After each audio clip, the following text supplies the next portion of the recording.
Now, in electricity today's my topic is factors affecting the resistance of the conductor. So it means that the electrical now resistance of a conductor, किसी भी conductor के जो electrical resistance होता है आपका ना देखो depends on, ये एक्चुअल में 4 फैक्टर्स आपके हिसाब से आपके जो कोर्स में डिपेंडिंग अपॉन द जनरली लोग डिपेंडिंग या डिपेंड्स ऑन 4 फैक्टर्स आपका लिखते हैं फॉलोइंग फैक्टर्स, आप 4 फैक्टर्स भी आपका लिख सकते हैं, you can write 4 factors. First जो फैक्टर है आपका नाम that is the effect of length of conductor, कि किसी भी कंडक्टर की जो लेंथ होती है उसका क्या इफेक्ट पड़ता है इलेक्ट्रिकल रेजिस्टेंस में, ये कह रहा है आपका नाम। It has been found by experiment that if we increase the length of the wire the resistance increases and if we decrease the length of the wire now that is resistance decreases. इसका मतलब क्या हुआ, इसका सीधा सीधा जो देसी फंडा हो गया कि ना the resistance of a conductor is directly proportional to the length of conductor.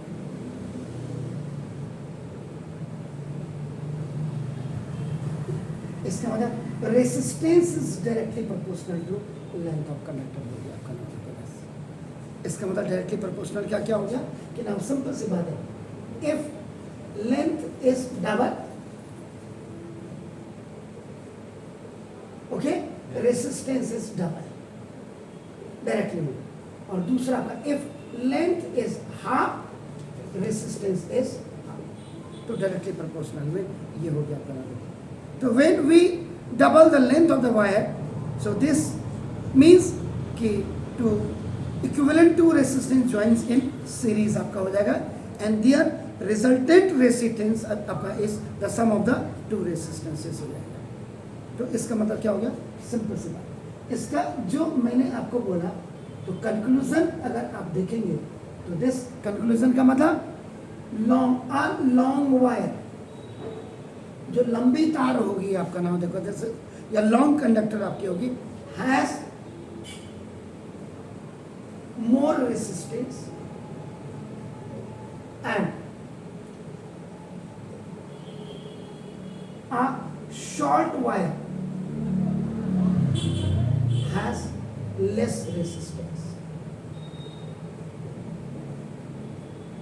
So it was the first factor that कि the electrical resistance is directly proportional to the length of the conductor. Directly जब होगा तो one is increasing, second is automatically increasing, one is आपका decreasing, second is automatically decreasing. Is that clear, sir? Now, then the second of आपका नाम, the second is effect of area of cross section of wire. Wire का मतलब यहाँ पे the meaning of wire is conductor आपका नाम। इसका मतलब सिंपल सी बात आपका क्या हो जाएगी कि इसमें भी आपका क्या हो गया, ए इनवर्सली प्रोपोर्शनल होती है, are is inversely proportional 1/A। इसका मतलब क्या हो गया कि ना the resistance of a conductor is inversely proportional to the area of cross section.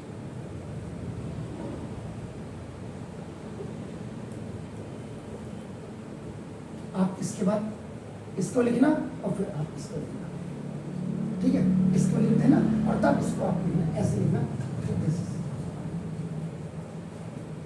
1/, means which is known as a reciprocal in mathematics. So now in reciprocal, if one is going to be increased, second is automatically decrease, and if one is going to be decreased, it is आपका automatically आपका ना increase. Inversely में उल्टा होता है, opposite होता है आपका। इसमें आपका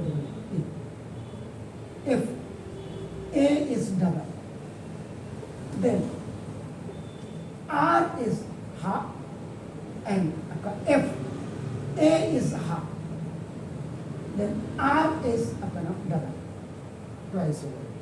अब इसमें अगर बच्चों को अगर कहीं if they have a confuse तो देखो simple A is equal to आपने क्या किया यहाँ पे देखो look please for a little bit time आपका you remove this inversely proportional from here then R is equal to आपने क्या बोला 1/8 to 1 A is equal to many place of you know if A is double so now the resistance is half am I right sir clear now look और आपका देखो ये वाले position को देख लीजिए अपना ये अपने देख लीजिए second if A is equal to आपका हाफ कर दीजिएगा बना लो R is equal to the formula is 1/8 so now 1/1/2 mathematics वाले को दिया is no problem if A is separate and B by C is separate so now that is AC by B 2 1 2 बना लो this R is equal to actually 2 1 2 1 sorry तो यहाँ पर एक when A is half R is twice is it clear sir ये आपका हो गया।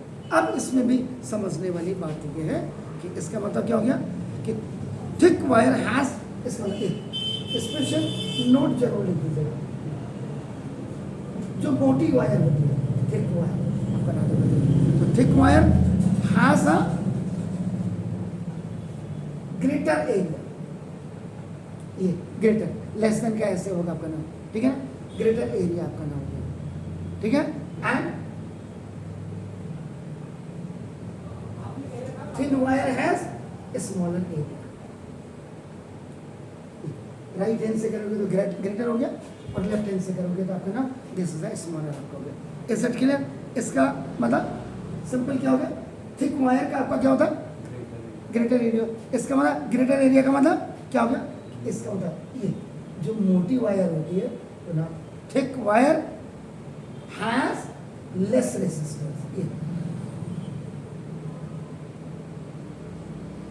Area जिसका देखो थिक वायर है ग्रेटर एरिया जिसका ग्रेटर एरिया होगा is it clear sir fine and आपका नाम देखो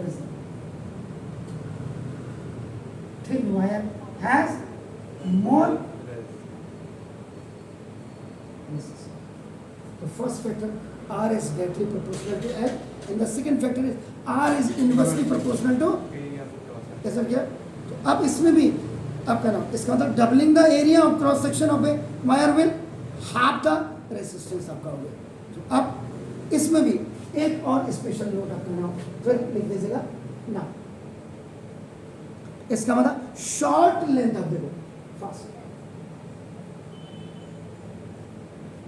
शॉर्ट लेंथ ऑफ ये देखो कई बार बच्चों को उनका यार ये तो इतना ही बताया था यहाँ तो सर ने खाली इतना ही बताया लेकिन अगर तार छोटी लंबाई की हो लेकिन आपकी थिक हो तो ना देखो ना is used for getting low resistance ये भी आपको पता होना चाहिए आपका नाम देखो इसलिए and this is long wire of long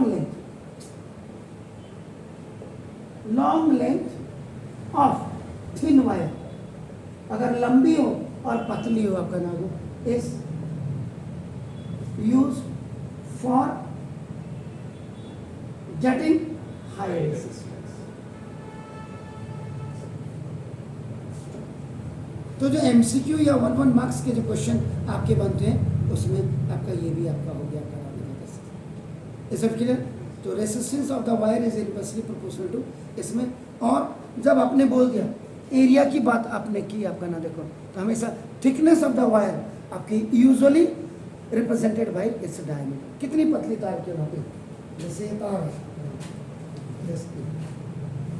दिख रही उसमें ये वायर है तो ये आपका कितनी मोटी है और कितनी थिन है इससे इसका मतलब ना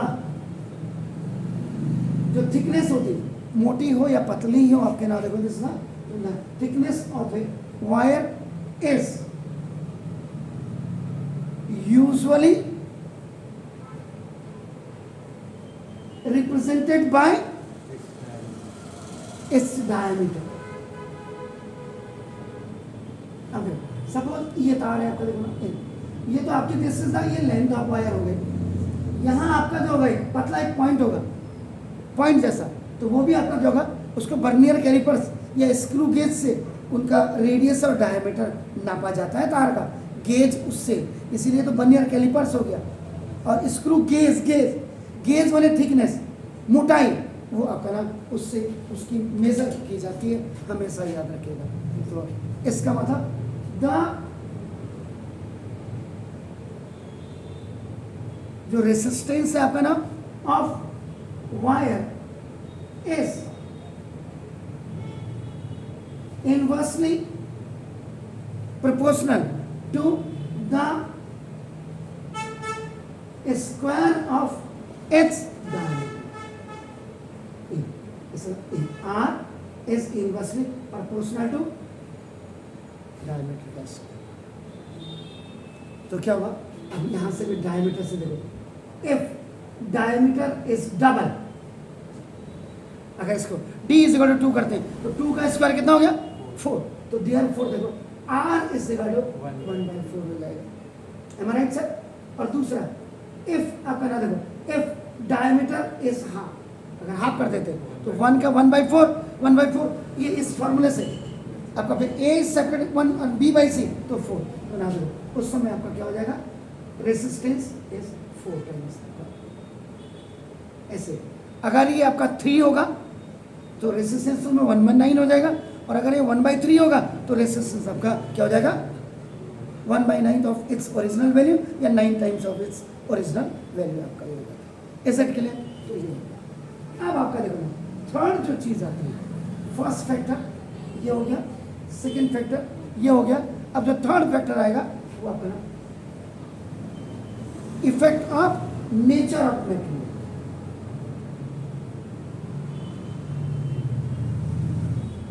जैसे ये कि अब आपका ना ऑफ द कंडक्टर या ऑफ कंडक्टर आप जो भी लिखना चाहिए, तो मटेरियल किस कंडक्टर किस मटेरियल से बना है उसकी प्रवृत्ति क्या है आपका, ये आपका कह रहा अपना।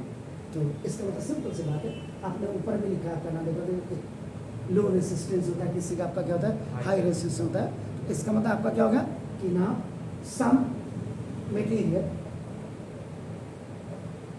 हैज अपना low resistance and some have high resistance।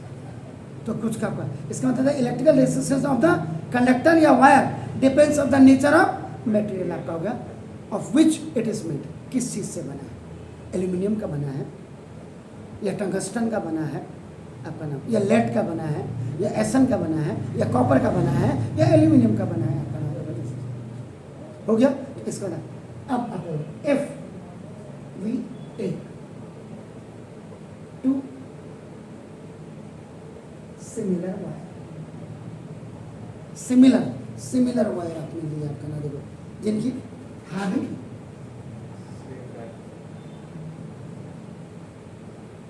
Equal बराबर लेंथ हो एंड डायमीटर, और दोनों की डायमीटर आपके बराबर हो। इसका मतलब एक आपने ये लिया, एक कॉपर मेटल का लिया, ठीक है, और दूसरा आपने इसी का ये लिया, या जैसे दोनों की लेंथ सेम है और दोनों की डायमीटर आपकी क्या है सेम है, और दूसरा आपने लिया nichrome basically it is alloy, उसकी बात को हम बात करेंगे आपका नाम देखो बात करेंगे जब आपका मेटल्स एंड नॉन मेटल्स में भी वहाँ भी आपका आएगा आपका नाम निक्रोम वायर किससे बना होता है आपका नाम। अगर दो आपने ले ली, दोनों की लेंथ भी सेम है और डायमीटर भी आपका क्या है सेम है आपका नाम। So the resistance of nichrome is 60 times more than copper, ये हो जाती है अपना नाम। तो ये इट शोज दैट कि the resistance of the conductor depends on the nature of the, ये है सर आपका नाम का रेसिस्टेंस। तो इसमें, और इसमें इफेक्ट ऑफ टेम्परेचर भी आपका नाम बेसिकली होता है, ये भी आप इसमें लिख सकते हैं आपका नाम, अगर कोई पूछता है, क्योंकि हमने यहाँ जनरली फॉलोइंग फैक्टर नहीं लिखा, 4 फैक्टर्स लिखे हैं हमने आपका नाम। इसका मतलब द फोर्थ वन इज आपका नाम इफेक्ट ऑफ टेम्परेचर। तो इसका मतलब द रेसिस्टेंस ऑफ ना the resistance of all pure metals, जो प्योर मेटल्स होते हैं आपका देखो increases on rising the temperature. अगर प्योर मेटल्स के टेम्परेचर को आप बढ़ाते हैं तो उनका रेसिस्टेंस भी आपका बढ़ जाता है, एंड अगर आपका डिक्रीजिंग, और अगर आपका decreasing on lowering the temperature, ये आपका हो गया आपका नाम जबरदस्त। तो लेकिन बट द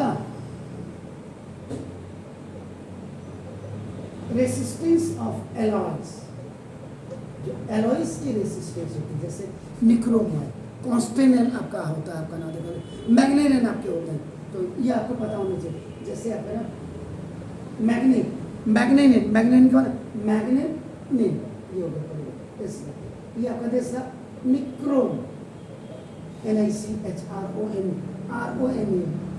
निक्रोम हो गया। और एक कांस्टेंट लिखे,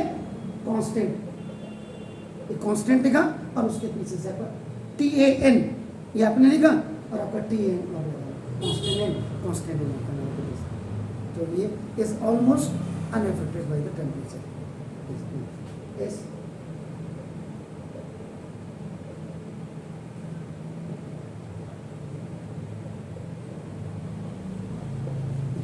तो क्योंकि एलॉयज है, ये एलॉयज है इज इट क्लियर? तो these are the 4 following factors which generally आपका नाम रेसिस्ट कहिए या व्हिच इज अफेक्टेड आपका नाम in a resistance of conductor. The first is directly proportional to R is directly proportional to L. R is inversely proportional to 1/N.